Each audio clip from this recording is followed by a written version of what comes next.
My family used to make me babysit their kids every Christmas while they celebrated and enjoyed themselves. But last year, I finally said, enough. My manipulative older sister threatened to punish me by cutting off financial support for my college, so I chose to cut ties with them instead. My name is Ruby, and I was born 12 years after my eldest sister, Sarah, and 10 years after Emma. It was clear I was an afterthought. By the time I could form memories, they were already teenagers, absorbed in boys and makeup, leaving no room for their baby sister. Our suburban Minnesota house always echoed with my parents' pride in my sisters. Sarah got straight A's again, they'd boast at dinner. Emma made the cheerleading squad, they'd announce with pride. Meanwhile, I sat quietly, poking at my food, feeling like a forgotten shadow in my own home. I remember the day Sarah, at 16, brought home her first boyfriend. I was just 4, peering through the staircase rails as a nervous boy with spiky hair shook hands with our dad. Emma started dating not long after, at 15. They were everything I wasn't: confident, outgoing, beautiful. "Ruby, finish your homework," Mom would say, barely glancing at me as she helped Sarah pick out prom dresses or discussed Emma's college applications. I learned early on to fend for myself, carving out a quiet existence while my parents showered praise and attention on my sister's accomplishments. When Sarah was accepted to Northwestern, Mom burst into the kitchen one morning. "Sarah got in," she announced, beaming. They celebrated with pancakes, while I stayed invisible at the table. Emma left for college 2 years later. The house felt both too quiet and too full of their lingering presence. Their rooms became mini museums, frozen in time with trophies, photos, and memories on display. Meanwhile, I found solace in solitude and worked hard not to mind when every conversation still revolved around Sarah and Emma's achievements. The real shift came when I was 15. Sarah, now married and living nearby, gave birth to her first child, Tyler. I'll never forget the day she brought him home from the hospital. The house buzzed with excitement, cooing, crying, and endless doting. My parents were overjoyed to be grandparents. "You're going to be the best aunt," Mom told me, squeezing my shoulder. Looking back, that was the start of a new chapter one hadn't seen coming. At first, I was genuinely excited to be an aunt. Tyler was adorable, and I loved playing peekaboo while Sarah and Mom chatted over coffee. But things changed quickly. One Saturday, Sarah asked, "Ruby, could you watch Tyler for a couple of hours? I really need to run some errands." Before I could answer, she handed him to me and was out the door with a cheerful, "Thanks, sis." It became routine. Sarah dropped Tyler off every weekend under the guise of needing a break, and my protests went unheard. "It's not fair," I told Mom after Sarah left Tyler with me for 5 hours. "I had plans today." Mom didn't even look up from her magazine. "Family helps family, Ruby. You'll understand one day when you're a mother." When Emma announced her pregnancy not long after, my heart sank. "It's a girl," she squealed, while my stomach churned with dread. Once Sophie was born, I found myself juggling babysitting duties for 2 children, toddler Tyler and infant Sophie. My weekends turned into a chaotic blur of crying babies, endless diaper changes, and block towers. Jason invited me to the movies, I told Dad one Saturday, exhausted from wrangling both kids. "Well, you should have thought of that before agreeing to babysit," he said. I never agreed. I snapped. Sophie started crying at my raised voice. "Stop being selfish," Mom said, her tone sharp. "Your sisters need your help." Desperate for escape, I threw myself into school. I spent hours in the library, researching colleges, ones far from home. My hard work paid off when I was accepted to Berkeley with a partial scholarship. But my family had other plans. "You could go to the community college here," Sarah suggested during a family meeting. "It's cheaper, and you could help with the kids," Emma chimed in. Just when I thought I'd lost, Grandma Rose spoke up. Berkeley is perfect for Ruby, she said firmly. Your grandfather's education fund will help cover the costs. For the first time in years, I felt hopeful about my future. College life was everything I had dreamed of.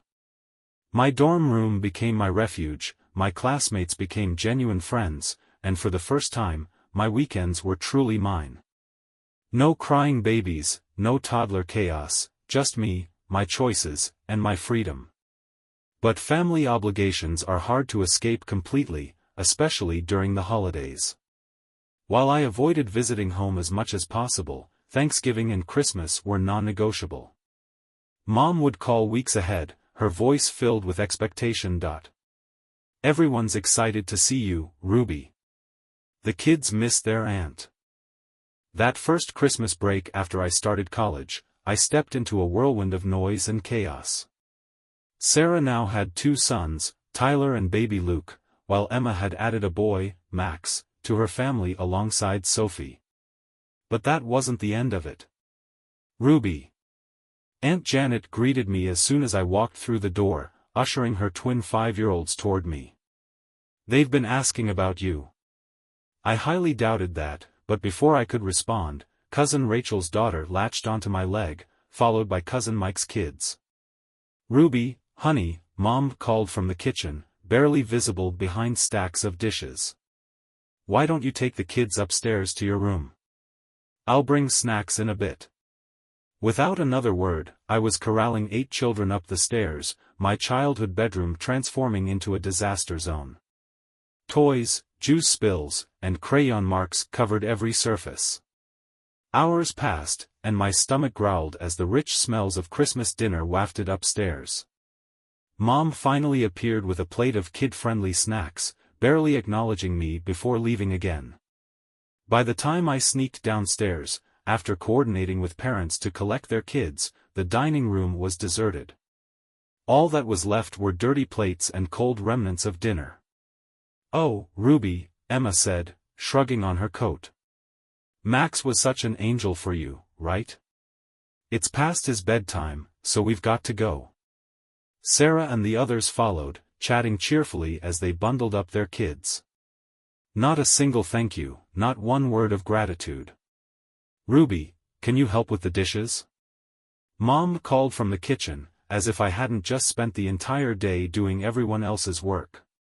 The message from Mom came during finals week, right as I was finishing my last paper. Her usual pre-holiday update carried a bombshell. Sarah and Emma are bringing their kids, it read. Plus Janet and her twins, Rachel's girls, Mike's kids, and Sarah's sister-in-law, Lisa, with her 3. It'll be such a lively Christmas with all the little ones. I did a quick count, 12 kids. 12. I stared at the screen, then read the message again. The words stayed the same, but something inside me shifted. I wasn't going to spend another holiday like that. 2 years of college had taught me how things could be different.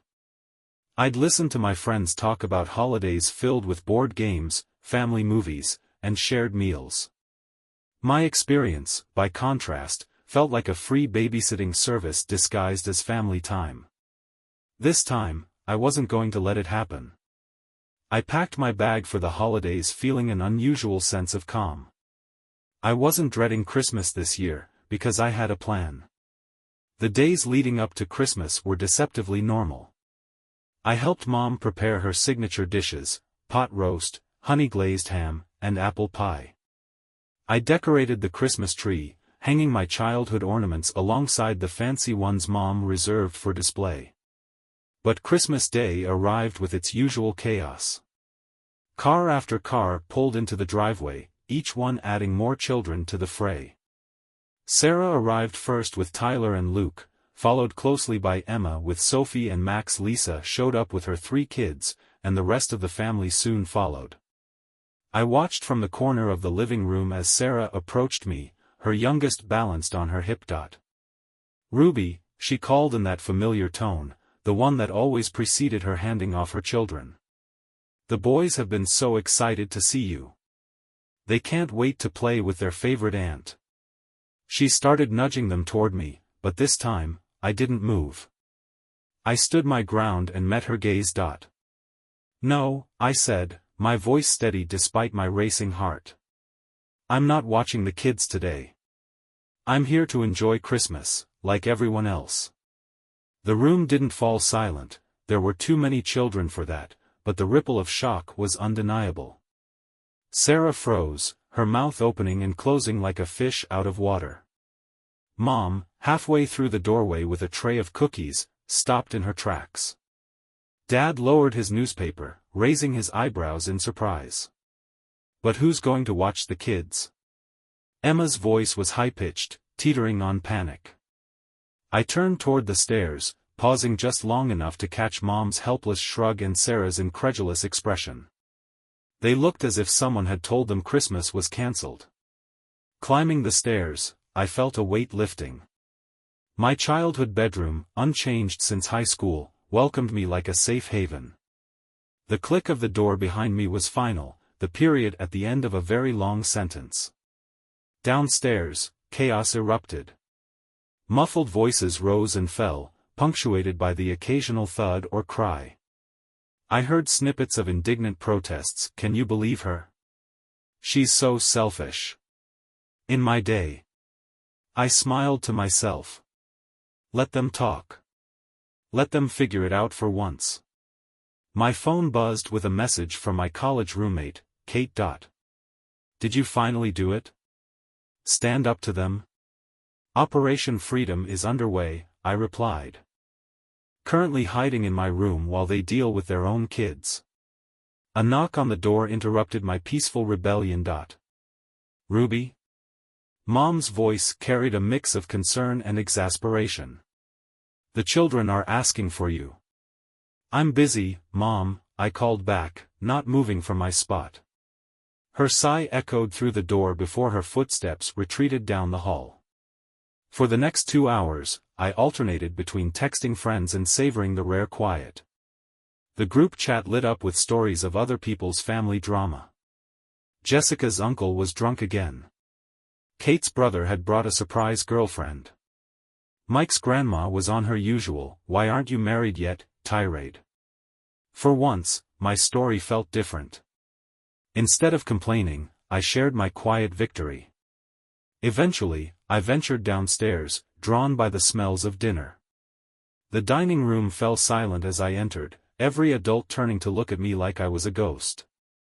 Aunt Janet's fork clattered to her plate, and Cousin Rachel froze mid-sentence. I took a seat at the adult table, a first in recent memory. No sticky hands tugged at my sleeve. No half-eaten chicken nuggets on my plate. Before me was a spread of untouched, hot food. I filled my plate leisurely, acutely aware of the weight of disapproving stares. The tension in the room was palpable, but I focused on my meal, savoring every bite of fresh, warm food. It didn't take long for Sarah to break. She'd been glaring at me from across the table, her irritation growing with each passing minute. Well, she announced, loud enough for everyone to hear, someone's gotten a little too big for her boots at college. Forgot all about family, didn't she? I swallowed a mouthful of mashed potatoes, taking my time to set down my fork before replying. Funny thing about family, I said, my voice calm. I don't remember reading that being a free babysitter was a requirement. Maybe you can show me where it says that, right after the part about parents taking care of their own kids. The gasps around the table would have been comical if they weren't so genuine. Aunt Janet actually clutched her pearls. Cousin Rachel became very focused on her green beans. Even Uncle Mike seemed to shrink behind his dinner roll. Mom and Dad exchanged a look, the one they used when they didn't want to cause a scene. Dad's fork hovered midair, and Mom's smile tightened into something brittle. But instead of the lecture I expected, Mom changed the subject. Dinner resumed, though the tension lingered. I enjoyed every bite, relishing the freedom of eating an uninterrupted meal. About 20 minutes later, Emma appeared in the doorway. Her hair was disheveled, her festive sweater stained with juice, and her expression was pure desperation. "Sarah," she called. "Could you?" Sarah shot me one last glare before getting up from the table. The sisters swapped places, with Emma collapsing into the vacated chair. She looked utterly drained, the kind of exhaustion I'd endured for years. Emma filled her plate in silence, shooting me occasional glares. I met her eyes with a shrug before turning back to my dessert. For the first time in years, I even had seconds of Mom's apple pie. When dinner ended, I quietly excused myself. No one asked me to help with dishes or take over with the kids. The rest of the evening passed in blissful quiet. The next morning, I came downstairs to find the family waiting for me, Mom, Dad, Sarah, and Emma seated in what could only be described as an ambush formation. Sarah launched right in. "What kind of performance was that yesterday? Making us look like bad parents in front of everyone." I sank into an armchair, staying calm. "Performance? You mean wanting to enjoy Christmas for once? I'm tired of being treated like an unpaid nanny while everyone else gets to relax." Mom looked genuinely confused.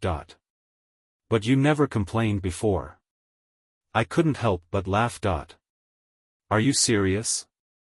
I've been complaining for years, Mom. You just didn't want to hear it because it was easier to ignore me."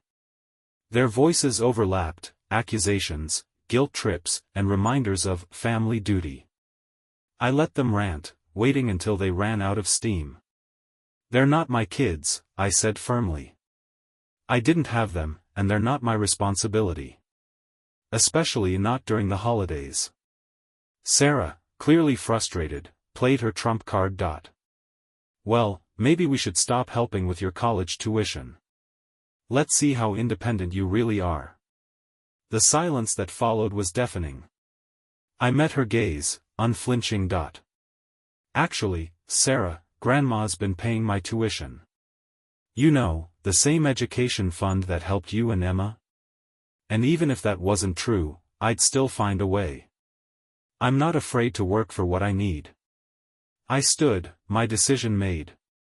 It took less than 10 minutes to pack my bag, and I left without looking back, driving away from the chaos with a clarity I hadn't felt in years. Back at school, I felt an overwhelming sense of peace. My dorm room, with its simplicity, became my sanctuary. No toys scattered on the floor, no sticky handprints, no constant demands for my attention. Just me, my books, and my own thoughts. The weeks flew by. January was filled with classes and quiet weekends, and February brought snow along with a blessed absence of family drama. For the first time, I felt like I was living my life, not just existing in the margins of theirs. Then, one cold morning in late February, I looked out my dorm window and froze. There they were, Mom, Dad, and Emma, standing awkwardly in the parking lot. They looked out of place among the bustling students, hesitant and almost smaller than I remembered. At first, I thought about pretending I wasn't there. But something in their body language gave me pause. They looked different, more like people trying to make amends than the authority figures I had once feared. I met them in the lobby. Emma spoke first. "Can we buy you coffee? We'd like to talk." The campus cafe was quiet that morning.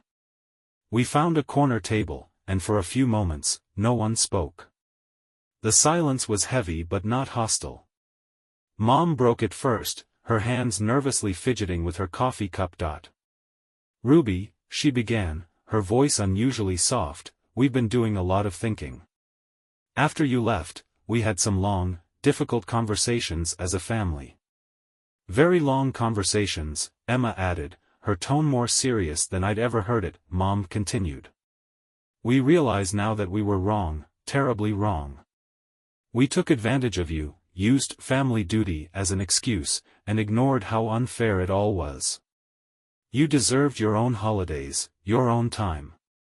You deserve to be treated as a member of the family, not the family babysitter."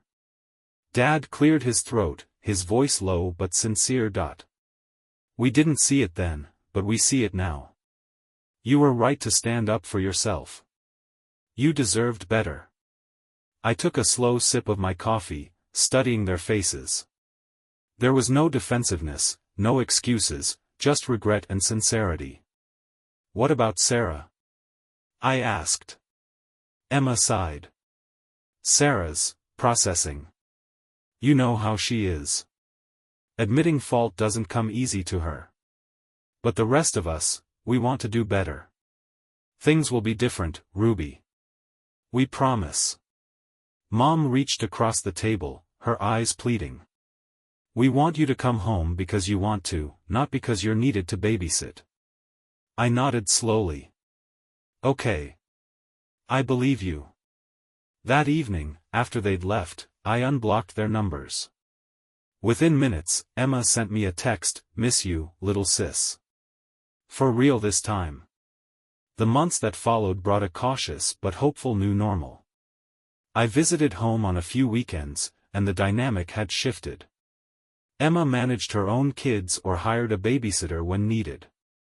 Mom stopped trying to create forced bonding moments that inevitably left me in charge of a pack of children. Sarah and I still haven't spoken. Occasionally, I see her social media posts of Tyler and Luke, growing up so fast. Part of me hopes that someday she'll realize what she did wrong and reach out. Until then, I'm at peace with the distance. For the first time, I feel like I'm more than just an afterthought. I'm Ruby, a college student, a dreamer, and someone who finally reclaimed her life. And I'll never spend another Christmas babysitting again. Thank you for watching the video. Subscribe and turn on notifications to be the first to have radish and real stories with you. Have a great day.